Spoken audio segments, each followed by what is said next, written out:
AVK hobby ಐಡಿಯಾಸ್ಗೆ ಸ್ವಾಗತ. ಇವತ್ತಿನ ವಿಡಿಯೋದಲ್ಲಿ ಮಠ ಮಂದಿರಗಳಲ್ಲಿ ಮಾಡುವಂತಹ ರುಚಿಕರವಾಗಿರುವಂತಹ ತಿಳಿಸಾರನ್ನ ಹೇಗೆ ಮಾಡೋದು ಅನ್ನೋದನ್ನು ತೋರಿಸ್ತಾ ಇದ್ದೀನಿ. ಅದಕ್ಕೂ ಮುಂಚೆ ನೀವು ಇದೇ ಮೊದಲನೇ ಬಾರಿ ನನ್ನ ಚಾನಲ್ನ ವಿಡಿಯೋನ ನೋಡ್ತಿರೋದು ಅಂತ ಆದರೆ ನನ್ನ ಚಾನಲ್ AVK ಹಾಬಿ ಐಡಿಯಾಸ್ಗೆ ಸಬ್ಸ್ಕ್ರೈಬ್ ಆಗೋದಕ್ಕೆ ಮರಿಬೇಡಿ. ಹಾಗೂ ಪಕ್ಕದಲ್ಲೇ ಇರೋ ಬೆಲ್ ಬಟನ್ನ ಕ್ಲಿಕ್ ಮಾಡಿ ಆಲ್ ಅಂತ ಆಪ್ಷನ್ ಚೂಸ್ ಮಾಡಿದರೆ ನನ್ನ ಪ್ರತಿ ವಿಡಿಯೋದ ನೋಟಿಫಿಕೇಷನ್ ನಿಮಗೆ ಬರುತ್ತೆ ಮತ್ತು ಎಲ್ಲರಿಗಿಂತ ಮುಂಚಿತವಾಗಿ ವಿಡಿಯೋ ನೋಡೋದಕ್ಕೆ ಸಹಾಯ ಆಗುತ್ತೆ. ಬನ್ನಿ ಫ್ರೆಂಡ್ಸ್, ಇವತ್ತಿನ ವಿಡಿಯೋದಲ್ಲಿ ಬಿಸಿ ಬಿಸಿ ಅನ್ನದ ಜೊತೆ ಈ ತಿಳಿಸಾರನ್ನ ಹಾಕ್ಕೊಂಡು ಊಟ ಮಾಡೋದಕ್ಕೆ ನೀವು ತಯಾರಿದ್ದೀರಾ ಅಲ್ವಾ? ಬನ್ನಿ ಫ್ರೆಂಡ್ಸ್, ಹಾಗಾದರೆ ಇವತ್ತಿನ ಈ ವಿಡಿಯೋದಲ್ಲಿ ರುಚಿಕರವಾಗಿರುವಂತಹ ಈ ತಿಳಿಸಾರನ್ನ ಹೇಗೆ ಮಾಡೋದು ಅಂತ ಕಲಿಯೋಣ. ನೋಡಿ ಫ್ರೆಂಡ್ಸ್, ಒಂದು ಪ್ಯಾನ್ ತೊಗೊಂಡಿದ್ದೀನಿ, ಬಾಣಲೆನ. ಇದಕ್ಕೆ 1.5 ಚಮಚ ಆಗುವಷ್ಟು ಧನಿಯಾ ಹಾಕ್ತಾ ಇದ್ದೀನಿ, ಮತ್ತು ಅರ್ಧ ಚಮಚ ಜೀರಿಗೆ, ನೆಕ್ಸ್ಟು 1/4 ಚಮಚ ಆಗುವಷ್ಟು ಮೆಂತ್ಯ,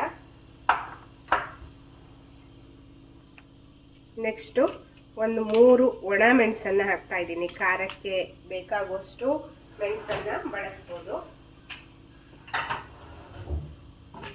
ಚೆನ್ನಾಗಿ ಹುರ್ಕೋಬೇಕು. ಡ್ರೈ ರೋಸ್ಟ್ ಮಾಡ್ತಾ ಇದ್ದೀನಿ ನಾನು.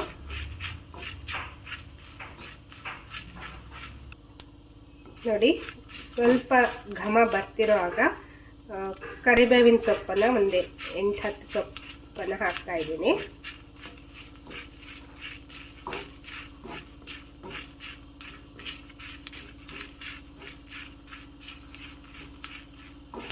ನೋಡಿ, ಚಟಪಟ ಅಂತ ಸೌಂಡ್ ಬರ್ತಾ ಇದೆ ಮತ್ತು ಒಳ್ಳೆ ಘಮ ಬರ್ತಾ ಇದೆ. ಇವಾಗ ಈ ಮಸಾಲೆ ಹುರಿದು ರೆಡಿಯಾಗಿದೆ. ಇದನ್ನು ಹಾಗೆ ಒಂದು 5 ನಿಮಿಷ ಹಾಗೆ ತಣ್ಣಗಾಗೋದಕ್ಕೆ ಬಿಡೋಣ. ನೋಡಿ, ನಂತರ ಇದಕ್ಕೆ ಒಂದು 2 ಚಮಚ ಆಗುವಷ್ಟು ತೆಂಗಿನ ತುರಿ ತೊಗೊಂಡ್ಬಿಟ್ಟು ಮಿಕ್ಸಿ ಜಾರಿಗೆ ಹಾಕ್ತಾ ಇದ್ದೀನಿ. ನೆಕ್ಸ್ಟು ಹುರಿದಿರೋ ಮಸಾಲೆ. ನೋಡಿ, ಇದಕ್ಕೆ 1/4 ಕಪ್ ಆಗೋಷ್ಟು ನೀರನ್ನ ಹಾಕಿಬಿಟ್ಟು ಚೆನ್ನಾಗಿ ನುಣ್ಣಗೆ ಗ್ರೈಂಡ್ ಮಾಡ್ಕೊತಾ ಇದ್ದೀನಿ. ನೋಡಿ, ಇವಾಗ ಮಸಾಲೆಯ ಮಿಶ್ರಣ ರೆಡಿಯಾಗಿದೆ, ನುಣ್ಣಗೆ ಪೇಸ್ಟ್ ಆಗಿದೆ. ನೋಡಿ, ಇವಾಗ ಒಂದು ಪಾತ್ರೆ ತಗೊಂಡಿದ್ದೀನಿ. ಇದಕ್ಕೀಗ ನಾನು 1 ದೊಡ್ಡ ಚಮಚ ಆಗೋಷ್ಟು ಎಣ್ಣೆಯನ್ನು ಹಾಕ್ತಾ ಇದ್ದೀನಿ. ನೆಕ್ಸ್ಟು ಅರ್ಧ ಚಮಚ ಸಾಸಿವೆ, 1/4 ಚಮಚ ಜೀರಿಗೆ,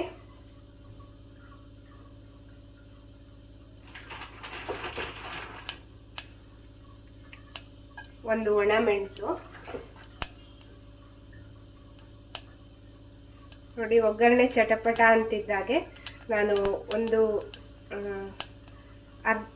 ಸಣ್ಣ ನಿಂಬೆ ಗಾತ್ರದಷ್ಟು ಹುಣಸೆ ಹಣ್ಣನ್ನು ನೆನೆಸ್ಬಿಟ್ಟು ರಸ ತೆಗೆದಿರೋದನ್ನು ಹಾಕ್ತಾ ಇದ್ದೀನಿ.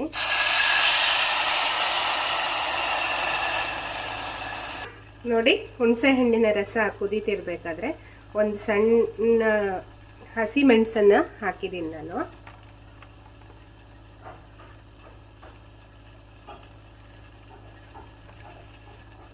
ಮತ್ತು ಕರಿಬೇವಿನ ಸೊಪ್ಪನ್ನು ಹಾಕಿದ್ದೀನಿ.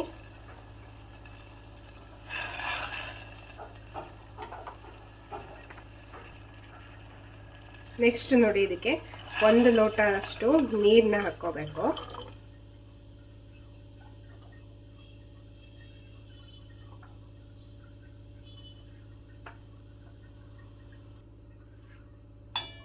ನೆಕ್ಸ್ಟ್ ನೋಡಿ, ಒಂದು ಸಣ್ಣ ಕುದಿ ಬರ್ತಾ ಇದೆ.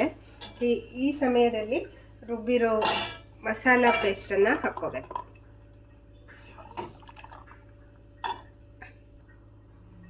ನೆಕ್ಸ್ಟು ಮಿಕ್ಸಿ ಜಾರ್ಗೆ 1/4 ಕಪ್ ಆಗೋಷ್ಟು ನೀರನ್ನ ಹಾಕಿಬಿಟ್ಟು ಹಾಕಿದ್ದೀನಿ. ನೋಡಿ, ನಂತರ 1/4 ಕಪ್ ಆಗೋಷ್ಟು ತೊಗರಿಬೇಳೆನ ತಗೊಂಡು ಸ್ವಲ್ಪ ಅರಿಶಿಣ ಹಾಕಿಬಿಟ್ಟು ನಾನು ಬೇಯಿಸಿಟ್ಕೊಂಡಿದ್ದೆ. ಬೇಳೆ ಎಲ್ಲ ಚೆನ್ನಾಗಿ ಸ್ಮ್ಯಾಶ್ ಆಗಬೇಕು, ಅಲ್ಲಿವರೆಗೆ ಚೆನ್ನಾಗಿ ಬೇಯಿಸ್ಕೋಬೇಕು. ನಂತರ ಅದನ್ನು ಇದಕ್ಕೆ ಹಾಕಿದ್ದೀನಿ.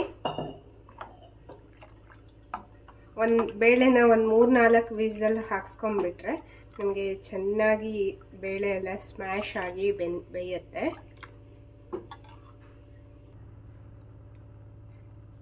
ಈಗ ನೋಡಿ, ಒಂದು ಚೂರು ಬೆಲ್ಲ,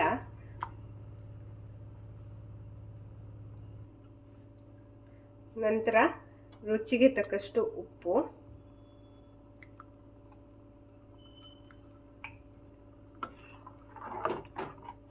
ಈಗ ಇದನ್ನ ಚೆನ್ನಾಗಿ ಕುದಿಸ್ಕೋಬೇಕು.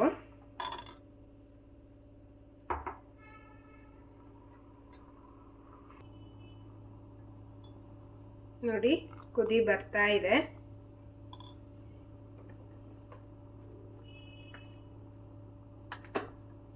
ಇದಕ್ಕಿವಾಗ 1 ಚಿಟಿಕೆ ಆಗುವಷ್ಟು ಇಂಗಿನ ಪೌಡರ್ ಹಾಕ್ತಾ ಇದ್ದೀನಿ.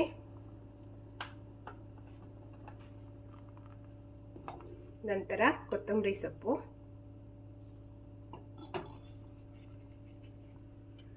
ನೆಕ್ಸ್ಟ್ ನೋಡಿ ಮೇಲಿಂದ ಒಂದು ಅರ್ಧ ಚಮಚ ಆಗೋಷ್ಟು ಕೊಬ್ಬರಿ ಎಣ್ಣೆ ಹಾಕಿದ್ದೀನಿ. ತುಂಬ ರುಚಿ ಕೊಡುತ್ತೆ ಫ್ರೆಂಡ್ಸ್ ಈ ಇಂಗು ಹಾಕಿರೋದು ಮತ್ತು ಕೊಬ್ಬರಿ ಎಣ್ಣೆ ಹಾಕಿರೋದು.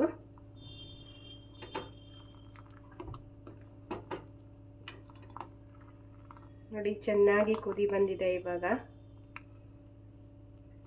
ಒಂದು 2-3 ನಿಮಿಷ ಹೀಗೆ ಕುದಿಸ್ತಾ ಇದ್ದೀನಿ ನಾನು.